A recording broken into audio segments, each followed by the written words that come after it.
Hello everyone and welcome back to the channel. We have got a new ban list, we've got a new format, we've got new cards, super excited to be making content again. And on that note, introducing Elfnotes Centur-ion.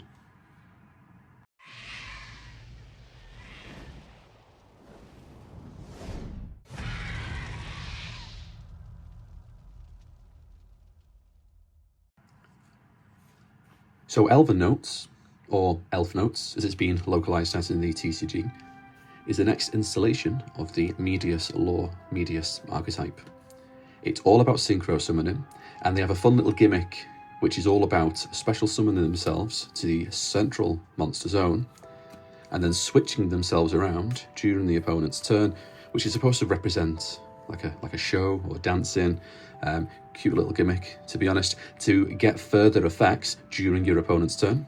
So during your turn, you can special summon these cards to the central monster zone, and then they have effects which are all basically extenders. During your opponent's turn, they have effects which are interruptions, right? So starting with Lucina, you can special summon her to the main monster zone, and then when you do, you can search from deck to hand an Elfnotes monster specifically. During your opponent's turn, you can switch it around with the monster in your central monster zone to bounce a monster that's level 6 or lower from their side of the field back to hand.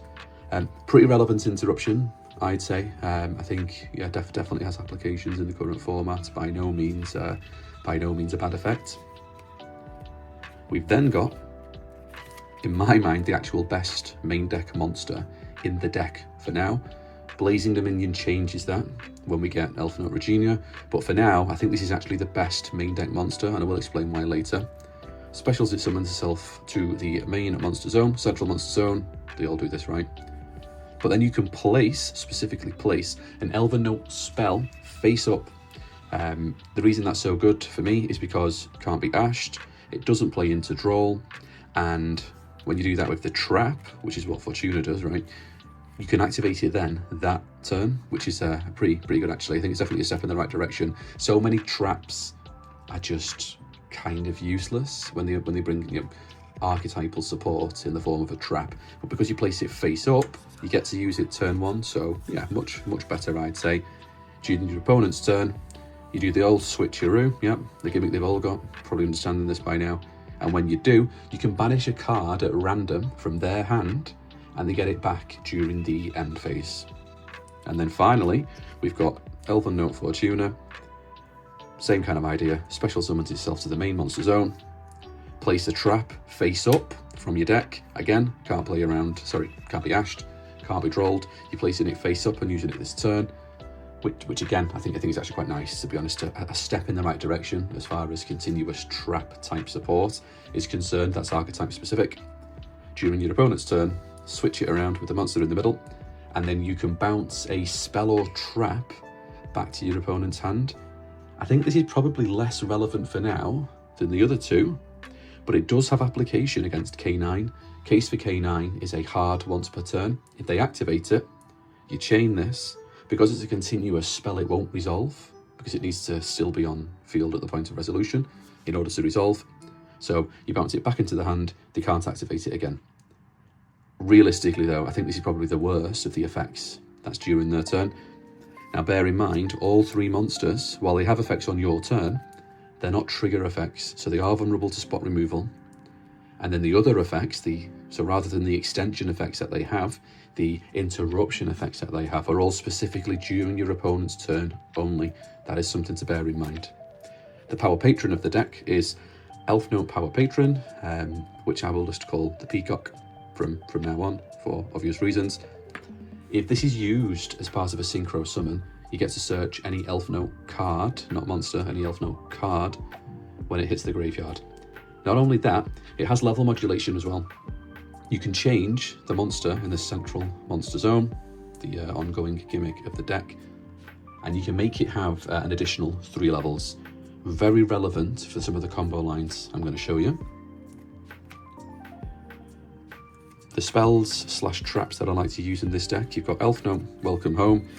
The first effect, I'll be honest, I think is not too relevant. The monster that's in the middle can't be destroyed by card effects, meh. The effect I do like though, as part of an extension, part of a combo routes, is send a card from field or hand to the graveyard, and then when you do, special summon from your deck an Elfnote monster that has a different archetype. Now it's important because if you try and send Ash Blossom to the graveyard because you want Elfnote Power Patron from your deck, you can't because it's a fire. So there is something to consider, because you have to think about something that sometimes. I've wanted Elfnote Fortuna sometimes, and then I've realised that what's in my hand is an Nibiru and an Effect Veiler, and you can't because it's a light. So you something to be mindful of for sure, right? The trap, I think, there we go, is actually very good, to be honest, because you can send a card from hand or field to graveyard. Again, the attribute of the monster you're trying to summon has to be different from the one you've sent to the graveyard for cost. And then you can special summon an Elfnote monster from your graveyard that's a different attribute to the monster you've sent. Then, if you control a synchro monster, negate the effects of one face-up card, not monsters, card your opponent controls. So this is how we play around Dark Ruler. This is how we play around Forbidden Droplet, because if this is face-up and we've got our board, we've got our monsters, I think realistically a lot of people are not going to know about this card. They're not going to send a trap to the graveyard specifically. Most people aren't even playing traps in the deck, let's face it. So you'll just be able to negate the droplet with this unless they've specifically sent a trap, which, yeah, I think a lot of people will be caught out by this, in all honesty. So it's an omni-negate for any card on field, and it's also extension during your turn and during their turn, which is pretty nice. This card gets a lot better in Blazing Dominion. When it hits the field, it negates all cards, not just monsters, all cards that your opponent controls. So as a board-breaking card, this is kind of nuts. The issue is that summoning it isn't too easy. It's a tuner plus 2 non-tuners. So going second, getting this onto the board is actually quite difficult. You can cheat it out in Blazing Dominion, and when you do, it's still counted as a synchro summon, so this card gets much higher value then. It also has a bit of a floodgate effect. Any monsters your opponent controls, adjacent, right, to Elven Note monsters you control, bear in mind he's not an Elven Note monster, that's important. They can't use those monsters for link summons, fusion summons, etc, etc. So there's like a little bit of a mini floodgate built in there as well. I don't think that's too relevant for now, in all honesty, but I do think it becomes a lot more relevant post Blazing Dominion. And then we have this guy, Elfnotes Centur-ion. Not a mouthful at all. Nice and easy to say. It's a plant. I'm not actually sure why it's a plant, in all honesty. This guy can special summon an Elfnote monster from the graveyard.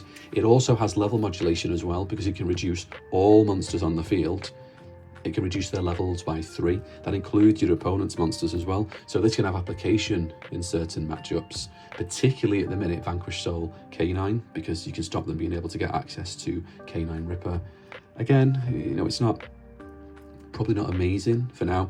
It does come up though, and this is actually a very, very important part of combo routes that mean this deck plays around Droll and plays around Nibiru with absolutely no issue.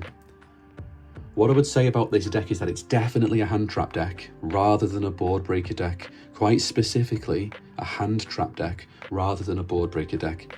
It can fit loads of non-engine. So at the minute, I'm just testing for now, but it's 42 cards, because there's garnets that I want to try and drown, right? 42 cards with 26 engine, 16 non-engine. I could adjust that, no problem whatsoever, and make it 24 engine, 18 non-engine. Post side, you can be looking at 20 non-engine. You can probably get carried away with it if you wanted to, but the point I'm trying to make is that this is a hand trap deck, very specifically. Not just because it can fit loads of non-engine in, but there's another thing we need to consider. Both the spell and the trap require monsters specifically to be sent from field or hand to the graveyard in order to extend and continue comboing. So really, we want hand traps to make sure we're satisfying the conditions for the costs of these two cards. Not only that, if we want to recycle Medius, we do play Medius in this deck, you'll see why.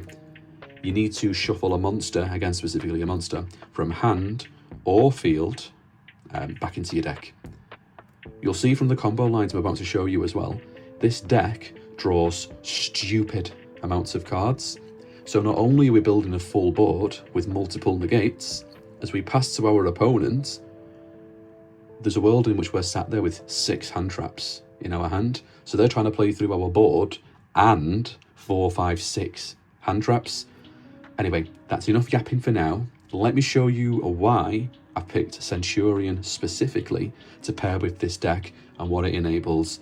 Brief note, I actually don't like Elfnotes White Forest. I think it's completely fake, even though those bridges, but I think those bridges are fake. I'll make a separate video on that. Yes, the OCG has had topping lists with Elfnotes White Forest, but they have original Sinful Spoils and we don't, right?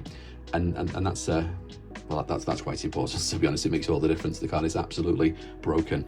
Anyway, that's enough yapping. Again, let's move on to some of the combos. Now, before I show you the greedy version, I want to show you how this deck plays around Droll, how this deck plays around Nib, because ideally what you want to do is make yourself immune to Droll, make yourself immune to Nib, then, because you do that without normal summoning, then normal summon one of your starters and pop off from there. We're not actually playing Dark Magician in the deck. These are just here to represent generic discards. So we special summon Elfnotes Centur-ion, and Centur-ion places, and that's important, it places face up a copy of the spell. We activate the spell, sending generic monster to the graveyard. It has to not be a fire, by the way. You can't be sending Ash Blossom here, or this doesn't work, because what we're looking for is a copy of the Peacock. We're going to synchro summon 1 + 6, and that's going to get for us a copy of, I'm just going to call it the Phoenix. What we're not going to do here is activate the trigger effect of Power Patron. Because it's been sent to the graveyard as synchro material, we could search right here, but if we do, we're playing into Droll. Instead, we will now activate the effect of this to special summon a power Elfnote monster from the graveyard, which will be the Peacock. Yes, this plays into Ghost Mourner, right? Because if they have Ghost Mourner and they Mourner this, then you didn't get the summon. Sorry, you didn't get the search from this, should I say, and that'd actually hurt quite a lot. So we can't play around Mourner, Nib, and Droll, right? You pick your poison, let's face it.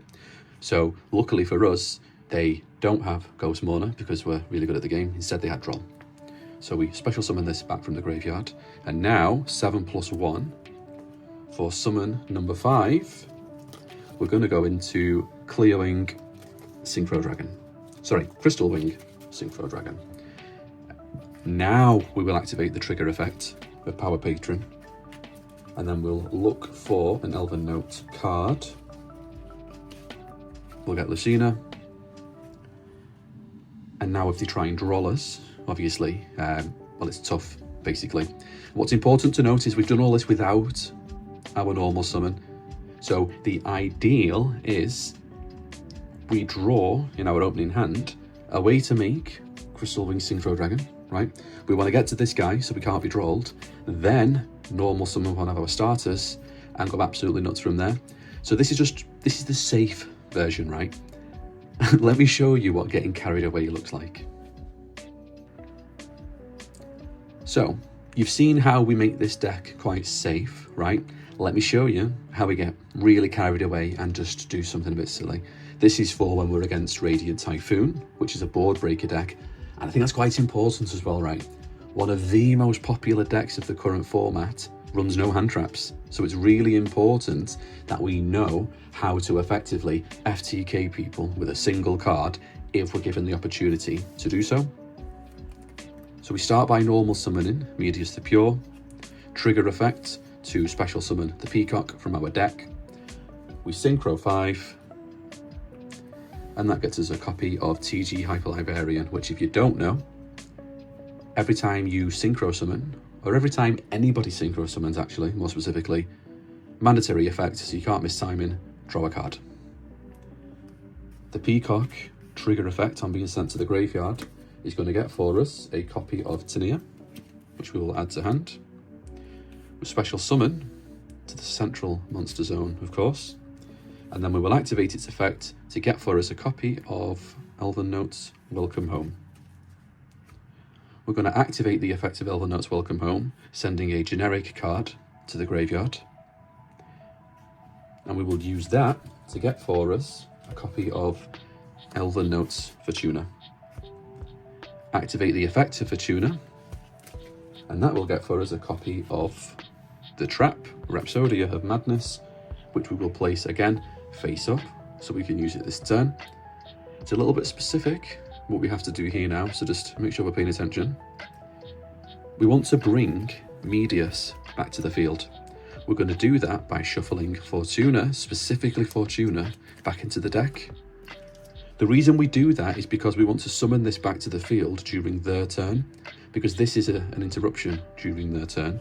Don't get me wrong, this is as well. It does have applications, right?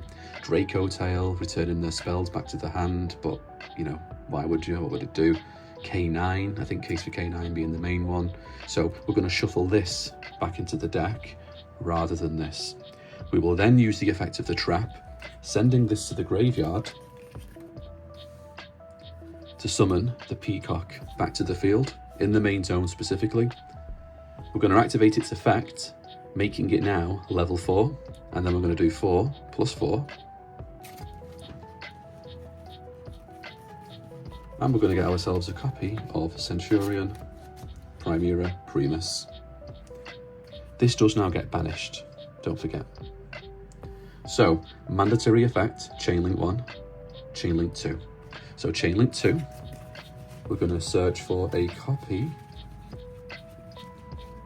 of Emblema Oath. Chainlink 1, mandatory effect, to draw a card. And we're just going to draw Dark Magicians specifically to show that it's really all we need is Medius. Now we're going to activate Emblema Oath, and we're going to specifically find a copy of Stand Up to put face down in the spell and trap zone. Because if you do it the other way around, where you put a monster here with the effect of Emblema Oath, it just gets a little bit awkward. This is much better. We'll activate it. We'll discard a card. Oh, and before I forget, every time we draw a card, I'm just going to do a little tally, just so we can keep an eye on how many cards we end up drawing during this combo. So, we've activated Stand Up, we've discarded a card for cost, and we're going to use that to get a copy of Tradea. Tradea effect to special summon itself, and then its effect to put itself in the spell and trap zone, along with a copy of Centur-ion, Primera. Effect to special summon itself. On summon trigger effect, we're going to get a copy of Wake Up Centur-ion. We will activate Wake Up Centur-ion because there's a Centur-ion monster face up in the spell and trap zone. We're going to make this a level 4 specifically, and then we're going to go 8 plus 4, and that's going to get for us Centur-ion Auxiliar. Mandatory effect, Chainlink 1, Chainlink 2 to search. We're going to search for a copy of Centur-ion Gargoyle. Chainlink 1, mandatory effect, little tally, to draw a card. Now, we'll send this to the graveyard to special summon this, and we're going 4 plus 8 to synchro summon Crimson Dragon. Chainlink 1, mandatory effect. Chainlink 2, trigger effect to add Synchro Rumble. Chainlink 3, Centur-ion Gargoyle, return to hand. Chainlink 4, effect to tag out, targeting another Synchro monster. So Chainlink 4 resolves. We're going to tag out into a copy of Blazar Dragon. Chainlink 3, Centur-ion Gargoyle, back to hand. Chainlink 2, on summon trigger effect, to get a copy of Synchro Rumble. Chainlink 1, to draw a card. And as you can see, it's already starting to get a bit silly down here, isn't it? it gets even sillier. New chain, mandatory effect to draw a card. Now remember I said this is a hand trap deck, right? that's important. This is a hand trap deck. So these aren't going to be Dark Magicians in a real game. What we'd do now is we'd activate Synchro Rumble, bringing the Primus back to the field. Wake up Centur-ion, banish it, and we do that to foolish a copy of Atri. I am showing you the greedy version here. I think this is quite optional, to be honest. Let's face it. We don't want too many garnets, but let's just get carried away for a moment. Why not? So now we've got Atri. We end our turn, and we have to discard a card, right? Because we've just got silly amounts of cards in hand. So we have to discard a card as we end our turn. These are hand traps, right? Remember that. These are hand traps we've got here. As we end our turn, Atri, with the effects of Auxilla, we place it in our spell and trap zone. Now already what we have here is 2 negates on board. We have 2 negates on the field. This is an omni-negate for any card on field. Not only that, it will special summon an Elven Note monster. So generally what we're doing is we're doing this, yeah? So we wait until it's their turn, standby, main. In the main phase, if they try and droplet us or they try and droplet this, they're probably not going to discard a trap, right? They're probably not. If they do discard a trap, then you can negate it with this. In order to get around this properly, they're going to need to use droplet and then discard 2 separate cards because obviously the monster in the trap. So we've got 2 negates here on the field. When they pass priority to us, we can go Centur-ion Atri, bringing it to the field, and then we're going to go Chainlink 1, Chainlink 2. So Chainlink 2, draw a card. Chainlink 1, Synchro Summon.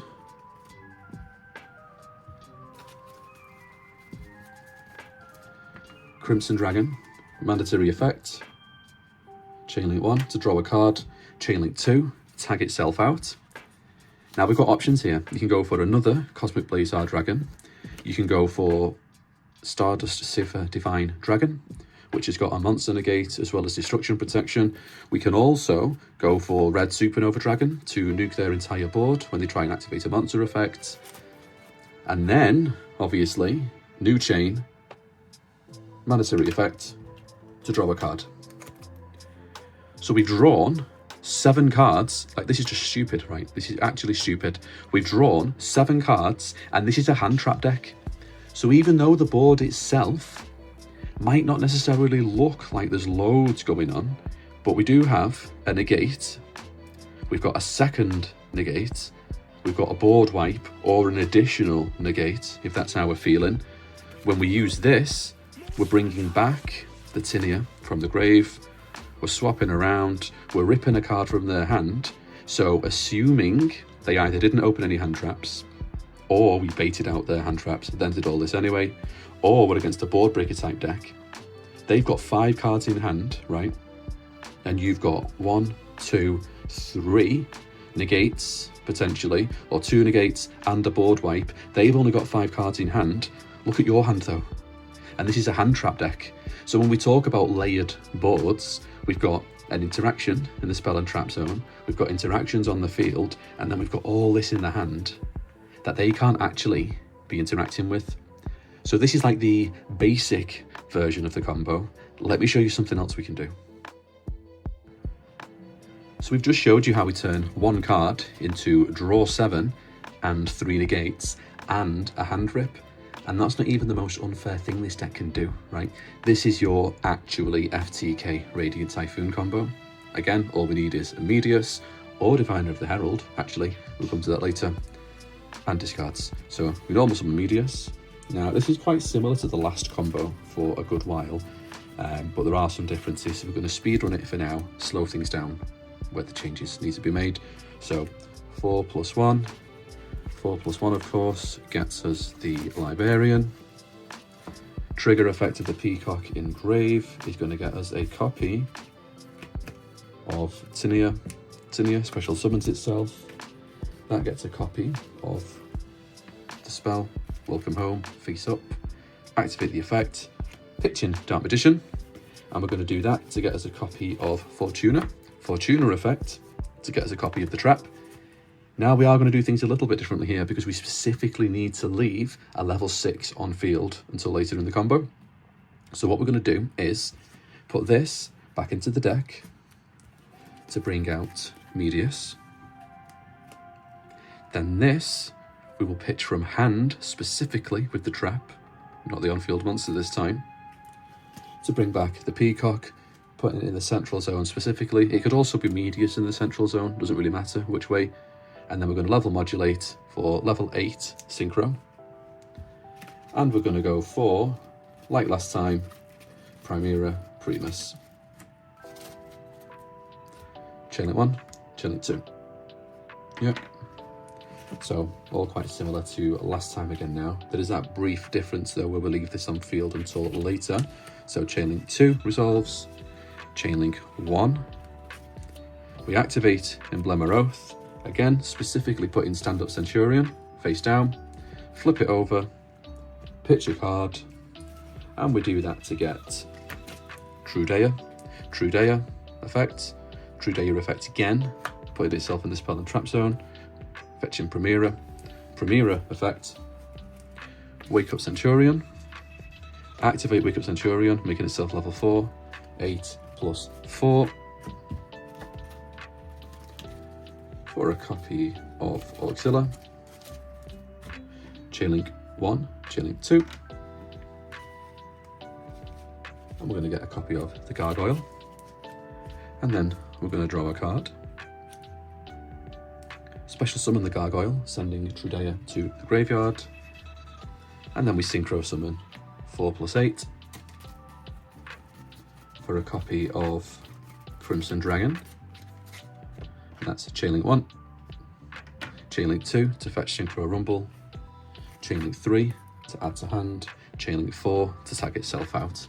So chain link 4 to tag itself out, and we go into a copy of Cosmic Blazar Dragon. Once again, we'll put it here though specifically, we're going to leave that. Cosmic Blazar Dragon, once again is chain link 4, chain link 3, chain link 2 to fetch Synchro Rumble from our deck, chain link 1 to draw a card. Then in a new chain, we draw a card again. Now this is why we change things a little bit, right? This is the payoff. I know a lot of it looked the same, but we had to make that change of leaving a level 6 on board, because now we go Synchro Rumble to bring back the Peacock. 1 plus 6 is 7. Have we figured it out yet? Why this completely FTK's Radiant Typhoon? Ah yes, Ancient Fairy Dragon. So we're going to destroy Stand Up Centurion, and we're going to get a copy of a completely balanced card, Secret Village of the Spellcasters. And now, with one card, oh sorry, almost forgot. Draw another card, right? So now, with one card, we've drawn 5, we've still got the Omni Negate, we've set up a Secret Village lock, we've got another Omni Negate. I've tested being Radiant Typhoon, if that makes sense, playing as the Radiant Typhoon deck after this, and it's just game over. Like, I genuinely do not see how, unless they're ramming the deck full of hand traps, which is not how Radiant Typhoon play, by the way, this just completely FTK's Radiant Typhoon. And this still isn't even the most unfair thing this deck can do, because we've been focusing on one card combos. As a final thing, let me show you what happens when you draw both the normal summon and the way to make your deck safe against Droll, safe against Nibiru. So we've showed you how we play safe. We've showed you how we turn one card plus discards into draw 7, 3 negates, and a hand rip. We've also showed you how we completely FTK Radiant Typhoon whilst having 2 negates to protect the Secret Village lock and drawing 5. It actually would have been 6 if you used Wake Up to Foolish the Atri, then bring it back to you in their turn, but that's just insult to injury, right? It's just complete overkill. Now we're going to show you how to combine these things, play safe, build a board, and draw loads of cards. It's a 2-card combo rather than a 1-card combo, but yeah, I think that's fair. If you did all of that with 1 card, then that would just be, well, that wouldn't be very fair, would it? This time, we're going to go Diviner of the Herald, just because it's a slightly different combo route, and I just want to show you how this is maybe in some instances actually a better normal summon than Medius. So we're going to start with Tinia. Tinia is going to grab a copy of Welcome Home effect, pitch in a blank to summon the Peacock. 6 + 1 is going to summon for us the Phoenix. Phoenix effect, bringing back the Peacock, reminding you we didn't trigger the effect to search. Now it's 7 + 1 to get us a copy of Crystal Wing Synchro Dragon. Now we activate the trigger effect to search because we can't be trolled anymore. We search for a copy of Lucina, special summon Lucina to the central monster zone, searching for a copy of Fortuna, normal summon Diviner of the Herald, and we're going to Foolish Medius the Pure. Medius the Pure is now, Diviner of the Herald, should I say, is now a level 6 because Medius the Pure is a level 4 monster. Put this back into the deck to special summon Medius. Very important that we don't block our central monster zone. Special summon Fortuna to the central monster zone, using her effect to get us a copy of the trap. Use the trap, pitch in a blank to special summon the Peacock. 4 + 1 gets us our Librarian because we like drawing cards. And now this is 6 + 6 because that's a level 6 tuner. So 6 + 6 for 12. And that's going to get for us our Auxilla Chailing 1, Chailing 2. And it's probably all a bit self-explanatory from here, to be honest, if you've watched the earlier combos. But I'll just finish it off for the sake of completion. Chailing 1, draw a card, Elfnotes Centur-ion, pitch in the blank. And we're going to get Trudea. We'll get Primera ready just to save time while we're here. So Trudea in Spell and Trap, summons itself, puts itself back into the Spell and Trap, along with Primera. Primera effect to special summon itself, and we get a copy of Wake Up. This time, when we do Wake Up, it's a level 8 token because we don't have Primus. 4 + 8 gets us the Crimson Dragon. Chailing 1, monetary effect. Chailing 2 to search. Chailing 3 to tag out. So Chailing 3.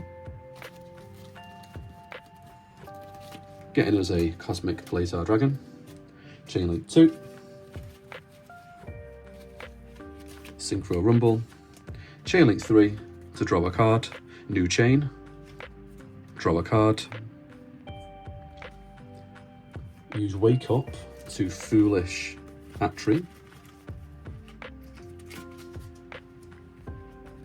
And then if you end your turn, Atri goes here.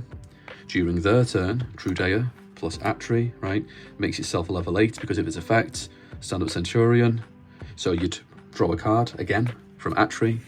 Then you'd go into a second copy of Crimson Dragon. You'd draw a card again. Crimson Dragon tags out. Stardust Cipher Dragon, for argument's sake. Draw a card again. And we've still got, obviously, negate. We've got negate. We've got negate. We've got negate. We've got 4 negates. We've just drawn daft amounts of cards once again. And remember, this is a hand trap deck. So they're trying to play through this board, a layered board, because you've got a negate in the spell and trap zone, as well as negates in the monster zone. And you've got all these cards in hand. And I think for all intents and purposes, really, this deck is... It's not really an FTK deck, is it? But it also kind of is, if it's allowed to pop off. And the thing is as well, when you try and test it, because all of the Elfnote monsters are inherent summons, right? You can kind of summon them to the main monster zone, use the traps or the spells to get rid of them, and you can... It's surprisingly difficult to hand trap, because as well, we can get to this before we're drollable or nibbable. It's a surprisingly resilient deck going first. Not amazing going second, but it will do a little bit at the end, just covering the going second strategy for this deck. Now we've showed you some of the frankly disgusting things this deck can do. Going first, it's a surprisingly robust deck as well. Going first, it can absolutely pop off and more or less FTK people if allowed to play. But of course, going second is an equally important part of Yu-Gi-Oh! Being able to steal wins after you've gone second is really, really important. The engine itself isn't great for going second because these monsters aren't trigger effects in terms of their ability to search and extend. That means spot removal is actually quite a big issue for the deck because going second, special summon Lucina, they remove it, and yeah, we didn't even get the effect, right? Not only that, their effects that activate removal, right? So bounce a monster, bounce a spell or trap, rip a card, that only works during their turn. So altogether, the engine itself isn't great for going second. The Power Patron of Tuning negates every single face-up card they control. The issue is that it takes 3 monsters to summon, and that just feels kind of fake in the current format. Going second, are we really getting 3 monsters on the field and summoning this to negate their whole entire field? Probably not. Post-Blazing Dominion, you can cheat this out, and then this just becomes a ridiculous card at that point, because there's ways to cheat it out with only 1 card, but we're not in Blazing Dominion yet. As a tech card, I would consider this for going second. Level 8, generic synchro. Soft once per turn, which I don't think is going to come up, to be honest, because realistically, you're siding synchro rumble out anyway if you're going second. But what it will do is a generic level 8 synchro, destroy all special summoned monsters on the field with less attack than this has. And I think at 3000 attack, it's safe to say you're probably destroying most monsters, right? And then they lose 500 health for every monster destroyed. That bit's not too important. I think it's more the board wipe capabilities, which, yeah, I'm curious to see with a bit more testing how I feel about this card. So realistically for now, if we're trying to go second with this deck, post-side, we're basically siding out some engine and we're playing with 20 hand traps going second. The version of this deck that I was currently running was 26 engine and 16 non-engine at 42 cards. I'm going to make some changes to that because I'm probably going to move forward with 24 engine, 18 non-engine. So even then, if I lose the dice roll, I've still got a really good chance of winning that first game because of how much non-engine I'm packing. And as you've seen with the combos, you draw stupid amounts of cards anyway. So even if you go first with all that non-engine in your deck, we're drawing loads of cards. And then obviously they've got to play through our board, which has negates here, and negates in the hand. And then, like I said, post-side, we're siding out more engine, and I think we're going in with 20, 20 non-engine. I need to experiment with the exact ratios at which the deck starts becoming unplayable because of too many hand traps. But if you wanted to get carried away, you could literally run something like 22 hand traps post-side because we're already running 18 hand traps pre-side. So I want to do some more testing with this deck, but I did want to show you what I've worked on so far because for me, this is the strongest version of Elfnotes for now. Post-Blazing Dominion, it all changes all over again, but that's months away, right? These cards only came out like, yesterday, the day before? I don't want to talk about Blazing Dominion. For this format, this for me is both the best way to play Elfnotes and the best way to play Centur-ion. I don't think Centurion's ever been better than it is right now. Combined with these cards, I'm going to do a separate video about why I don't like Elfnotes White Forest. As I mentioned earlier, I think it's fake, I think the bridges are fake, but I'm going to do a separate video on that because as much as I'd love for it to work, yeah, without original Sinful Spoils, it's just a different proposition altogether. Anyway, thanks for watching. A bit of a longer video than usual, so consider dropping me a like if you're feeling that way inclined. Hope to see you in the next one. Watching life pass you by on your plasma TV, at least you're watching it in HD.